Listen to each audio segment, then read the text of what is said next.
की जनता की। Surgical strike किए थे, तुम्हारे बाप को दिया था ना अवार्ड तुमने। और अभी चीन में कह रहे हो कि वो तो सेना की गलती है, हमारे पिताजी कुछ नहीं किए। ऐसे दिन आ गए हैं कि देश की प्रधानमंत्री को एक महिला ने उतार कर दे दिया है कि ये लो 56 इंच वालों।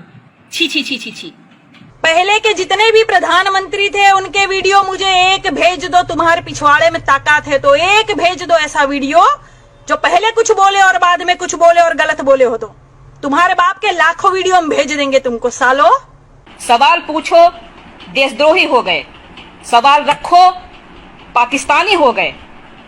तुम्हारे बाप जो हैं तो जाके चीन में जितने विदेशी आए हैं या जितना देश झेला है सब तुम्हारे बाप की वजह से हुआ है। खुलकर बोल रहे हैं, करेंगे अब तुम्हारा विरोध। हमको जब करना है तो अच्छे से करेंगे। सुनो, हमने कहा था कि चूड़ी भेजेंगे प्रधानमंत्री को, हमने कहा था सालो।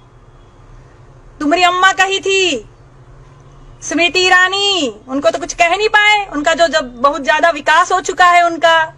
हाँ, किनके नाम की चूड़ियां पहन ली उन्होंने अब।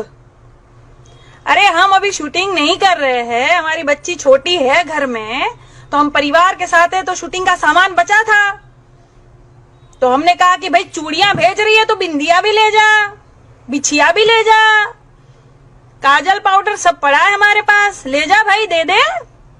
सजने संवरने के दिन चल रहे उनके। विदेश से इन टुटपुंजियों को लाने वाला कौन? ट्रंप हमारा रिश्तेदार था, हमारा ससुर है। कौन है ट्रंप? तुम्हारा बाप ले आया ट्रंप उसको। कौन? अब बाप मतलब फुल फॉर्म बताते हैं। नरेंद्र दास मोदी, वो लेके आए हमारे देश में। हम तो जानते भी नहीं थे। गरीबों को छुपाने के लिए, उनकी गरीबी छुपाने के लिए, अपनी नाकामयाबी छुपाने के लिए दीवार तक चुनवाया। उनको पहनने के लिए अंडरवेयर चड्ढी गरीबों को नहीं दी होगी, गरीब बच्चों को खाने के लिए कुपोषण के शिकार है, 2 वक्त की रोटी नहीं दी होगी, लेकिन उनके लिए क्या किया? दीवार चुनवाया ताकि उसकी नाकामयाबी ना दिखे। नेपाली के साथ बैठने वाला कौन? उसको हिंदुस्तान में लाने वाला कौन? विदेशों में जाके जब विदेश जाते थे तब लिखते थे, अगर विपक्ष जो है ऑपोजिशन पार्टी अगर कुछ लिखती थी तो क्या बताते थे? एक ऐसा प्रधानमंत्री देश का पहला है जो आज पूरे देश का दौरा कर रहा है। घंटा विकास कर रहे थे। कौन विकास कर रहे थे बे? क्या हो रहा है अभी कानपुर में? बीजेपी की सरकार है ना। क्या हो रहा है कानपुर में? नाबालिग लड़कियों के साथ रेप हो रहा है, तुमको दिखाई नहीं देता अंधो? हाँ, कहा कि तुम्हारी बहन मां नहीं है ना वहां पे, इसलिए नहीं दिखाई देगा तुम लोगों को। गर्भवती हो जा रही है किशोरी बिचारियां, एड्स हो जा रहा है। कहाँ गया सब? हाँ, बेटी बचाओ बेटी पढ़ाओ का नारा तुम लोग का। सालों क्या क्या नहीं होता है तुम्हारी सरकार में, दूसरों पर उंगली उठाते हो। छी। 6 साल बेमिसाल, 1 साल तो चला गया कोरोना की महामारी में। इसका भुगतान कौन किया? देश की जनता की।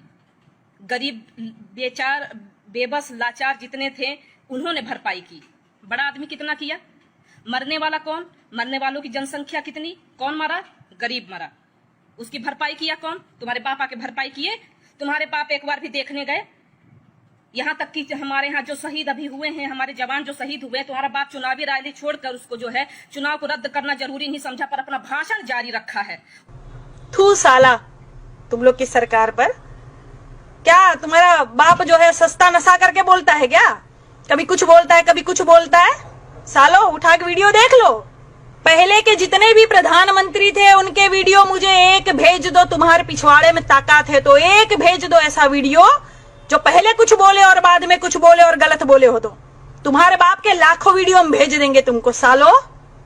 कभी बात करो, बस इनको सरकार बनानी है, मोदी को लाना है, मोदी को जिताना। अरे जिताओ, कौन मना कर रहा है? पर सच्चाई हजम रखो ना। सुनो तो, जो सच बोल रहे हैं वो तो सुनो। कौन सवाल नहीं, सारे ऑपोजिशन पार्टी के लोग सवाल करते हैं, मुंह में दही जम जाती है। कुछ भी बोले, हमारा है, हमारा बाप है, बाप सही बोलता है, देश गया भाड़ में। हाँ, सर्जिकल स्ट्राइक किए थे, तुम्हारे बाप को दिया था ना अवार्ड तुमने। और अभी चीन में कह रहे हो कि वो तो सेना की गलती है, हमारे पिताजी कुछ नहीं किए। अब सेना की गलती लग रही है। सालों बेच खाओगे तुम। चौकीदार थे ना तुम लोग। राहुल गांधी के एक सवाल पे तुम लोगों ने, पूरे देश ने जो है तो ट्विटर पे लिख लिया और अपने सोशल मीडिया पर, सोशल साइट पे, हाँ मैं भी चौकीदार, हाँ मैं भी चौकीदार, हाँ मैं भी चौकीदार। जाओ लड़ो, हमारे देश के इतने जवान शहीद हुए हैं, जाओ लड़ो। ये चौकीदारी हटा के चौकीदार थे ना तुम। तुम्हारे नाक के नीचे आए दिन बर्दाश्त होती है, तुम्हारे आए दिन नाक के नीचे लड़कियों का शोषण होता है, तुम्हारे आए दिन रहते हुए हमारे देश के जवान शहीद होते हैं हर बार। लेकिन तुम लोग क्या लिखते हो, हम चौकीदार। काहे के चौकीदार हो तुम? क्या हो रहा है योगी सरकार में? पूछेंगे ना सवाल, सब पूछेंगे। विपक्ष में थे तो हंगामा की थी तुम्हारी जो है अम्मा स्मृति ईरानी, हाँ, गैस का बाटला लेके घूम रही थी इधर उधर। तब क्या हुआ? तब किसी ने पूछा?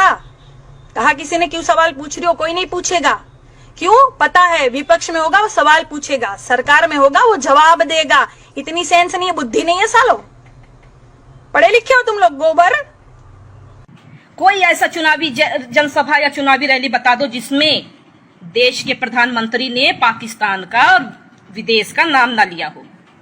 बस एक ही बात कहेंगे, चीन हमें आंखें दिखा रहा है भाइयों बहनों, पाकिस्तानी हमें डरा रहा है भाइयों बहनों, और तुम बेवकूफ हो हाथ ऊपर करके मोदी मोदी।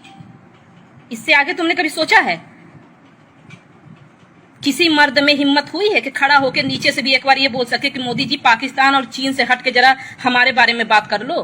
तुम्हारे पिताजी को ब्रा कौन भेज रहा बे?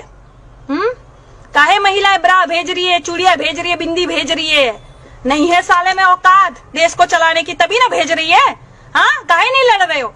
इतिहास में सबसे ज्यादा गाली खाने वाला प्रधानमंत्री कौन, सर्च कर लेना, तुम्हारा पिताजी। ऐसे दिन आ गए हैं कि देश की प्रधानमंत्री को एक महिला ने उतार कर दे दिया है कि ये लो 56 इंच वालों। छी छी छी छी छी। हम तो होते उसकी जगह तो चुल्लू पर पानी में डूब के मर जाते हैं। लेकिन जिसे सिर्फ कुर्सी से प्यार है उसे क्या फर्क पड़ रहा है? उसे कोई फर्क नहीं पड़ता कौन क्या बोल रहा है, कौन क्या कर रहा है। राजनाथ सिंह बोल रहे हैं चीन कब्जा कर लिया है, वहीं सस्ता नशा फूक के चच्चा कह रहे हैं कोई कब्जा नहीं किया। कौन झूठा? कौन झूठा कौन सच्चा, कौन बताएगा ये? हमारे देश के जवानों के प्रति अगर उनके दिल में थोड़ी सी भी संवेदना है, थोड़ा सा भी प्यार है उनके लिए, तो उनके नाम पे वोट न मांगे, उनसे कहो कि रद्द करे चुनाव। करेंगे? बहुत सारी लाखों की भीड़ होगी वहाँ रैली में, तुम्हें तुम्हारा प्रधानमंत्री भी दिखेगा, रक्षा मंत्री भी दिखेगा स्पीच देते हुए। तब इनके 10-20 हजार आदमी बीच बीच में बैठा दिए जाते हैं, कुछ भी बोले वहां बोल देने का मोदी मोदी मोदी, ये जो बोलते हैं ना, तब बीच में आवाज उठाना, क्योंकि तुम्हें सामने कभी नहीं दिखेंगे नेता।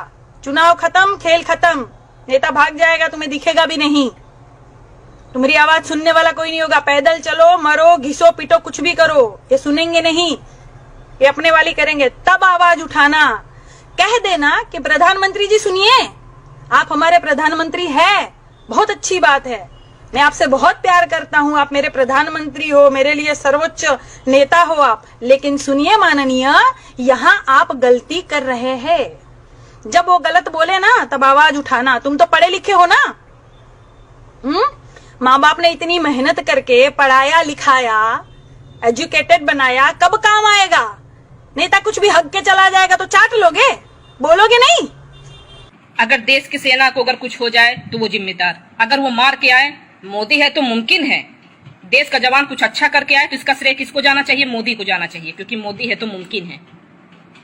अगर देश में हर बात मोदी है तो मुमकिन है, तो ये सवाल भी मेरा पूछना जायज है, क्योंकि मोदी है तो मुमकिन है। ये कोरोना हुआ है ना, मोदी है तो मुमकिन है। ये गरीब मारे गए हैं ना, मोदी है तो मुमकिन है, ठीक है। और ये भी देश के जवानों के साथ जो हुआ है वो भी मोदी है तो मुमकिन है। पुलवामा हमला हुआ था, जितनी हमदर्दी दिखाई गई सबने देखा, मोदी है तो मुमकिन है। तो बेटा जब हर काम में मोदी है तो मुमकिन है, तो इस काम का पूरा देश में जो 6 साल की बर्बादी जो देश झेल रहा है, ये भी मोदी है तो मुमकिन है। अभी तुम्हारे गला फाड़ने से और तुम्हारी माँ बहन करने से सोशल मीडिया पे कुछ नहीं होगा। कौन है ये पनौती देश में? आप कोई भी आज का कोई भी अखबार उठा के देख लो, संकट ही संकट लिखा रहता है समाचारों में। संकट ही आ गया है देश में, तो समझो, सोचो, पता है मुझे गोबर भरा है, लेकिन फिर भी थोड़ी सी विद्या होगी ना तो सोचना क्यों हो रहा है, कौन है ये पनौती? हाँ, औरत को गाली देके तुम मर्द समझते हो अपने आप को। तेरा कमेंट मुझे शर्म से डिलीट करना पड़ा था। एक तरफ जय श्री राम और एक तरफ माँ बहन। मुझे सौगंध है इस मिट्टी की, झूठी सौगंध खा के मिट्टी बर्बाद हो गई। अब की बार बोले कि मुझे सौगंध है बीजेपी के सारे नेताओं की, मैं ये नहीं होने दूंगा। उसके बाद देखो तुम, पड़ा इससे सबकी जो है विकेट आउट होगी। झूठी सौगंध है ना, आउट तो होगी ही। भारत सरकार ने टिकटॉक पर अकाउंट बनाया था, तो क्या तुम्हारा भारत सरकार मुजरा कर रहा है? वहां बहिष्कार करोगे तुम लोग? किस किस चीज का बहिष्कार करोगे? वीवो, ओप्पो और भी बहुत से प्रोडक्ट, ये फेसबुक, ट्विटर, ये कहाँ का है? अनपढ़ गवार कहीं के, एक बार पहले गूगल पे सर्च करो और बहिष्कार करोगे ना, उसके बाद सुनो, तुम्हारे बाप दादा की औकात नहीं है कि हिंदुस्तान में आविष्कार करके दिखा दे। कर दे आविष्कार, चलो हम बहिष्कार करने के लिए तैयार हैं। अब इन्हें मोबाइलिया कूच दे रहे हैं, नहीं चलाएंगे फेसबुक, मंजूर है, लेकिन अपने बाप से बोलो। चीनी एलईडी से प्रचार कर रहे हो? हाँ, सामने जाके देखो कौन सी एलईडी मुंह पे छप जाएगी तुम्हारी। तुम्हारी अम्मा पहचान नहीं पाएगी जो तुमको जन्म दी है। उसके पेट में बच्चा था, बहुत दुख हुआ कि हथनी के पेट में बच्चा था, उसको भी मार दिया, पूरा देश कांप गया। एक महिला ने सिर्फ आवाज उठाई, दिल्ली में आवाज उठाई अपने कौम के लिए, आज भी जेल के अंदर बंद है। उसके पेट में भी एक बच्चा पल रहा है, उस पर तुम्हारे घड़ियाली आंसू नहीं बहे? आई एम कट्टर हिंदू। पहले इंसान बन जाओ तुम, जानवर कहीं के भेड़िए। और तुम्हारे जैसे ना, हमको समझ में आ रहा रेप क्यों होता है, तुम्हारे जैसे लोग होते हैं जो रेपिस्ट बनते हैं। चलते हैं याद